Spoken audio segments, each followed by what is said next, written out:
30. Một nên cần nhớ khi dùng thẻ tín dụng để không mất lãi mà còn sinh lời. Ngập ngụa trong nợ nần vì thẻ tín dụng đương nhiên là điều chẳng ai mong muốn. Dùng thẻ tín dụng để thanh toán cho việc mua sắm online, đặt phòng khách sạn, vé máy bay đã trở thành thói quen của không ít người, đặc biệt là giới trẻ.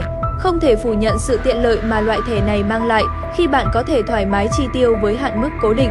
Tưởng chừng như đó là tiền của mình nhưng thực chất, dùng thẻ tín dụng chính là đang đi vay nợ. Nếu bạn chưa biết, mỗi loại thẻ tín dụng đều có hạn mức là số tiền mà ngân hàng cấp cho bạn để chi tiêu trong một khoảng thời gian cố định. Thông thường, sau 45-55 ngày, bạn sẽ phải hoàn trả toàn bộ số tiền đã chi tiêu hoặc trả số dư tối thiểu. Trong trường hợp số 2, bạn sẽ phải trả lãi cho phần dư nợ chưa được thanh toán. Đây cũng chính là lý do khiến nhiều người vô tình tự biến mình thành nô lệ của thẻ tín dụng, đi làm kiếm tiền chỉ để trả nợ, dù là đầu tháng hay cuối tháng vẫn phải húp mì tôm. Thu Hiền, 32 tuổi, hiện đang là nhân viên văn phòng cho biết, năm 2019, thẻ tín dụng của mình có hạn mức 40 triệu. Mình đã dùng hết hạn mức ngay từ tháng đầu có thẻ. Những tháng sau, mình chỉ trả dư nợ tối thiểu, khoảng 1 triệu trên tháng vì thiếu hiểu biết, cứ nghĩ vậy không sao. Cho đến tận cuối năm, khi ngồi tính toán lại việc chi tiêu, mình mới nhận ra mình đã phải trả 7,2 triệu đồng tiền lãi trong suốt một năm vì không thanh toán hết dư nợ.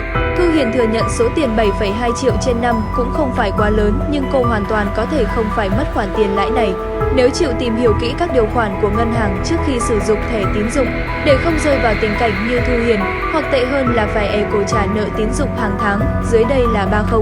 Một nên mà bất cứ ai đang sở hữu chiếc thẻ này cần nhớ để dùng thẻ tín dụng không mất lãi mà còn sinh lời. 30 cần nhớ trước khi mở và quẹt thẻ tín dụng. Không mở thẻ tín dụng với hạn mức cao hơn mức thu nhập hàng tháng. Nếu có thu nhập hàng tháng được thanh toán qua tài khoản ngân hàng, bạn có thể mở thẻ tín dụng với hạn mức cao gấp 3 đến 6 lần thu nhập mỗi tháng. Lương tháng 20 triệu mà có chiếc thẻ tín dụng với hạn mức 90 triệu, cảm giác bản thân giàu có hẳn ra đúng không? Nhưng đừng quên, đó chỉ là cảm giác.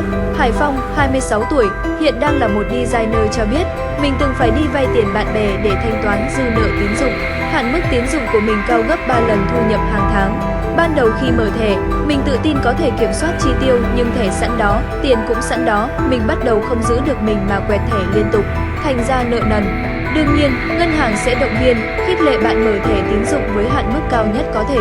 Tuy nhiên, từ trải nghiệm của bản thân, Phong khẳng định chỉ nên mở thẻ tín dụng với hạn mức bằng khoảng 30-50% thu nhập mỗi tháng. Việc này đảm bảo khả năng thanh toán dư nợ của chính mỗi người mà không cần phải tạo ra một khoản nợ mới để đóng khoản nợ cũ.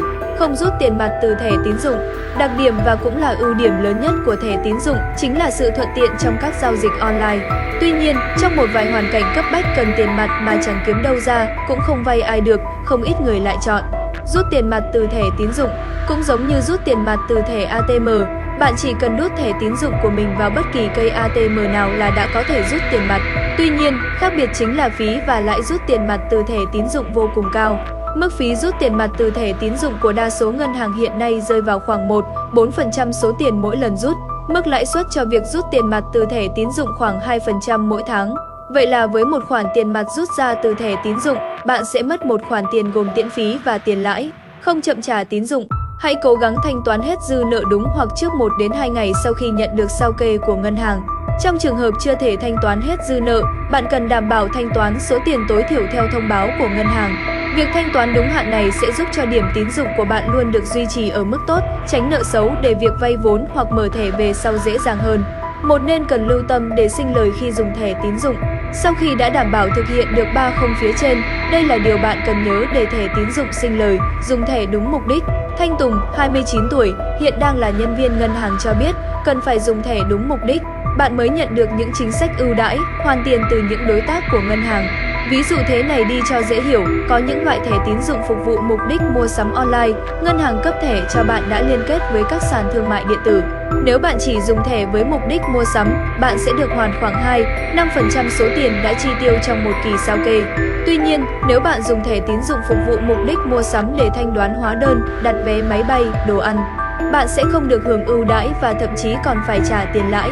Hiện tại, phần lớn các ngân hàng đều có nhiều dòng thẻ tín dụng phục vụ các mục đích khác nhau như mua sắm, đi du lịch, đặt phòng khách sạn trên vé máy bay. Tùy vào nhu cầu cá nhân mà bạn có thể mở loại thẻ phù hợp với mình và hãy đảm bảo việc dùng thẻ đúng mục đích là có thể yên tâm thẻ tín dụng sẽ sinh lời.